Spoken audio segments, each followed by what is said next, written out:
Zip Trip and Stoneham. Hey, VB. All right, Bob Ward, got a riddle for you. What has Hollywood got to do with Stoneham? Let me tell you, there's a little lady in Stoneham who's got a lot to do with Hollywood. In fact, some of Stoneham seems to appear in a lot of movies and a lot of television, all courtesy of a young lady named Jen Parrish. In fact, a little part of her has even shown up in Harry Potter. Here's why.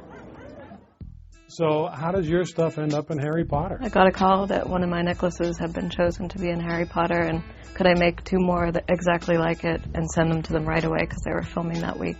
When you're working on that, you're like, this is going to be in Harry Potter. Yeah, it was very intimidating, but very exciting too, because obviously I love the films. Is that the highlight so far? I would say that, and also Ugly Betty. I made the bee necklace that she wears pretty much every week for the past 3 years. Now, how does that happen? That was a strange one because Pat Fields is the costume designer from that show, and she saw the bee necklace that was a historical piece. It was made to be an Anne Boleyn necklace, one of King Henry VIII's wives. But she said, "Ooh, bee for Betty, I'm doing a Betty show," so she picked it up, and it became part of her costume every week. Oh, Alyssa Milano has had the necklace on. Yeah, Tell me about that piece, or those pieces. Those were stained glass necklaces also.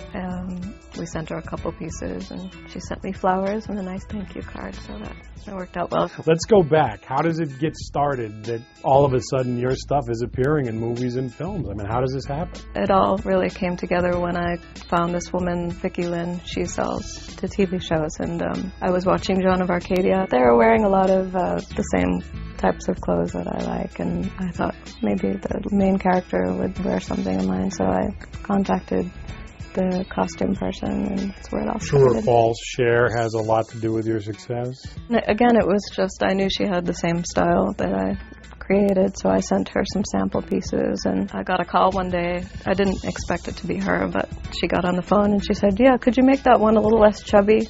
And it was Cher talking to you on the phone? And I was just like, I didn't expect it. If I go through the Rolodex, do you have Cher's number in there? I have a couple of issues with it. No, I don't. Now, what kind of cost are we talking? Like the bee necklace, for example. What would that run somebody? It's $230 with Swarovski crystal beads, and everything is made by hand, so it's a very painstaking process. So even though your stuff isn't Harry Potter or whatever, this is doable for people, however. You're not bankrupted. No, my prices range from $20 to $100, so I try to give a good range in there. Who's the celebrity or what's the show that you want to wear your necklace that you haven't got yet? I think it'd be really fun to have Martha Stewart here. I could show her how to make an Ugly Betty necklace. What are you going to make for Michelle Obama? What would you put on her? Something maybe with the iridescent stained glass and pearls. By the way, should we be having checks lying around here? What's this? Well, I had to keep that. That's from the Isabella Stewart Gardner Museum. This was my first paycheck for making jewelry for their gift shop. It was always my dream to have my jewelry there because it's such a big inspiration, the museum and its collection. What's more impressive, having Cher wear your necklace or having the Gardner sell your stuff? I would probably pick the Gardner. Really? It's just an amazing place and magical. It's just amazing to me.